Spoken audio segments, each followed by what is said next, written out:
you have any more for me, Wim? I thought I had another story as well, but I think I've only got one more. Okay, alright. So this one's a very philosophical article. Yeah. It really makes you think. Titled, "Should we be taking masturbation breaks at work?" You know what? I think we should. I was just going to say, I'm just going to pause and get your views on this.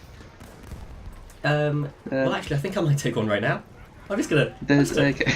Bye, guys. So before I go into the article, which is very long and detailed, very detailed.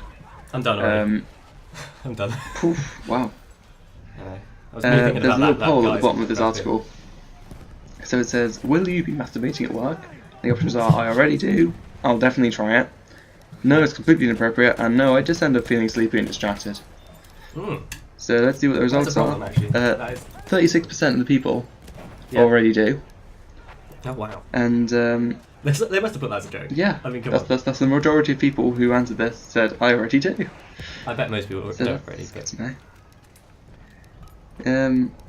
It's a very kind of like conversational article. It's like basically like I'm reading a novel here. It's like, as we sit at our dimly lit desks, squinting at years-old computer screens, we often find ourselves lusting over the fancy offices offering perks to their employees.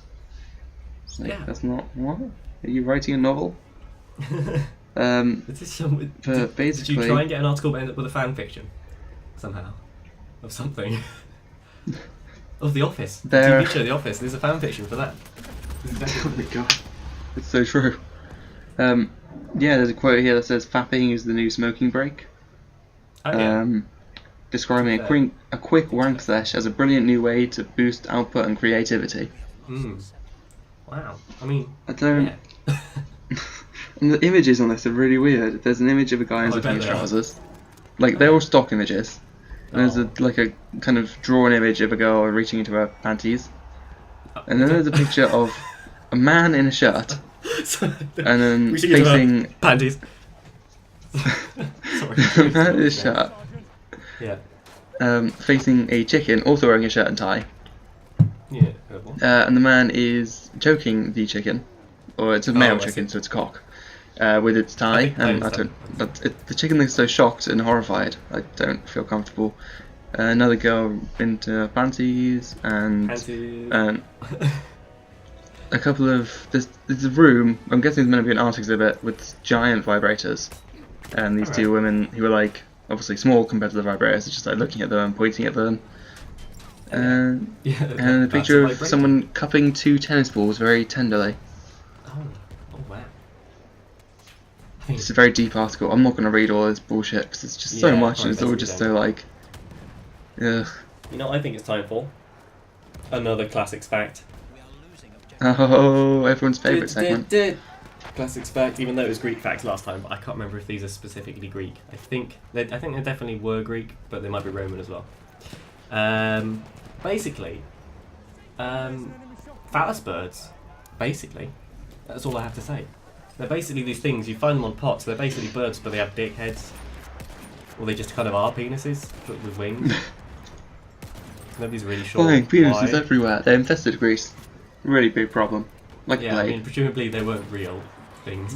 I'm not suggesting that. Hey, you don't know. Scientific maybe diagrams of no fossils been found yet. Yeah. Well, I suppose penises don't have bones in them, so you wouldn't get. Exactly. Now we know. Phallus birds, real thing. Confirmed. Oh, I found my other article. I do have another one. Cool. Oh yeah, I'm gonna eat some bread. Right. So this is your go, I believe. Unless that was your weird news. Yes, my go. Right. Okay. There is a Kickstarter, or maybe a Indiegogo or whatever, for this new. Basically, it's an appliance to help you like learn stuff. It tells you facts and stuff, but basically it's an Einstein bot, right? And I don't think anything I can say is going to be better than the trailer for this robot. But basically, it's about a foot high, I want to say, and it looks like Einstein, and it kind of walks around and stuff, and it tells you facts, right?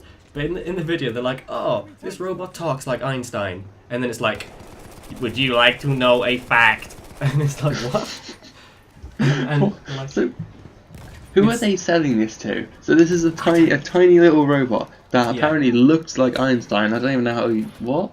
I'm imagining like a little like Roomba kind of thing with like a picture of Einstein stuck to it. No, and then it just like walks around. Does it have legs? Is it wheel operated? I don't know. And it's just like there's legs. It kind of waddles around a bit. It just walks up to you and it says, "Do you want to know a fact?" I don't know. I would not want that in my life. I don't know. I think you can ask it questions and it's like linked to the cloud and has loads of knowledge and stuff. But it's also well, so on my phone. I could just go, "Hey Siri." I don't have an iPhone, but "Hey Siri, what's this?" And then But yeah, it's like so stupid. It's like it's meant to be like really lifelike, but basically it kind of moves its eyebrows a bit, and that's about as lifelike as it can do. And it's just like a little. It's freaky as fuck. It sounds horrifying. I'll put the link in this. I think you can make a good horror film out of that principle, like robot gone wrong, tiny Einstein bot butchers whole family. You may be onto something. Oh my god. Quick, copyright that theory. That idea. Yeah, I don't know if you can copyright ideas, but sure. I mean, sure. There's intellectual property, I guess. It's not very intellectual property until you've made something out of it. I wonder. I don't know. I mean, I don't know. Write it down and then I don't know. It sounds like a great idea. We should definitely make a horror movie out of it. A possessed Einstein bot. Could we start a Kickstarter for it? Yeah. I think we may run into copyright issues there because I feel like somebody's already done a Kickstarter for this thing. Nah, that's not what you're on about. Nah, mate. Alright, Wim, do you want to do one now? Yep, okay, this is a heartwarming story. This one's from the Telegraph, so it's actually from a decent paper. Not Metro. As much as I like the Metro, it's not exactly the highest quality, as seen by the last few articles. From the internet sources, basically. I mean, some of them might be from Metro. So, a Chinese man cycles 300 miles in wrong direction to return home for New Year. Okay. So yeah, Happy New Year. Happy Chinese New Year. You were the rooster. So a Chinese migrant, he was too poor to buy a train ticket home, because he wanted to go home to see his family for New Year. I mean, he cycled more than 300 miles before he realised he was actually going in the wrong direction. So, alright, so this guy, he must have been like, I'm pretty confident about my way home. I could have just not gone home. But, you know what? I think I can probably cycle that. Well, the thing is, like, it's a massive thing, like, everyone goes home for New Year, it's like, it's just the done thing for, like, everyone in China. Right. I mean, I suppose step one of doing that is figuring out the direction he's going. But go on, yeah. It gets worse. So, it took him 30 days to go 300 miles. Oh, fuck. And he actually has to cycle 1,000 miles to go home. Right. So his overall goal was 1,000 miles, which is kind of crazy. Wait, how many days prior to New Year's did he leave? I'm not entirely sure. I don't think he would have made it in time. That's pretty admirable. Like, if he had timed it correctly, but somehow gone the wrong direction. Like, I'll just go north, I guess, and then... well, he was meant to be going north, but he actually ended up going east 300 miles. 310 miles when he got picked up, because he was cycling on the motorway. So, Chinese police officers were just like, why is that man cycling on the motorway? So they picked him up, and they found out that he asked them for directions, because he went the wrong way, because he didn't have a map, and he just relied on people giving him directions. And obviously those people did not give him very good directions. I've done that. Giving someone wrong directions. There's a quote from the local police that said, "We found it strange someone was cycling on the motorway." Yeah, no shit. I found it pretty strange. So yeah, it's got a happy ending, the story, because the police and toll station workers were said to have paid for the train ticket for the man to return home. Aww, yay! Which is so nice. I said this was heartwarming. Such a nice story. And then it's like, I'm happy. Yeah, many of China's 282 million migrants will be making home this year. And about 3 billion trips are expected to be made across China over the 40-day period. So, 3 billion trips. Yeah, it's a big deal to go home. And this guy was just like, I need to cycle. So, good on him, you know? Good on him. He really put his effort into that. And it had a happy ending, so... I like that story. I do also like that story, it's good. Now, my story, I wouldn't call it happy, but it's not sad. we all love porn, right? Who doesn't love porn? Porn's great. Leave a comment if you don't like porn. Yeah, if you see this video, yeah, no one's gonna watch it, but leave a comment if you like, if you don't like porn. Well, you know, we are posting this on porn, so that we can ban you from our fucking channel. And then, should we start a Pornhub channel? You've said this several times, and I think we'll come with the same answer, which is, I mean, if you think it's best for the channel. I think so. Anyway, we'll talk about that another time. And porn's great because it's always like at the cutting edge of everything, right? So, you know, like VR porn, great time. But this takes it to a new level. This is called the Aroma, right? Which is like aroma, but like with the sound of an orgasm, kind of mixed together. What? So, I mean, I feel like from the name you can probably figure out what this thing is. The sound and smell of an orgasm, and I don't know what. What? So basically, well, no, that's just the play on words. Like, the thing here is aroma, and it's aroma because O is what. Oh right, okay. So it doesn't actually both sound. It's just the. Okay, right. No, presumably you've already got the sound.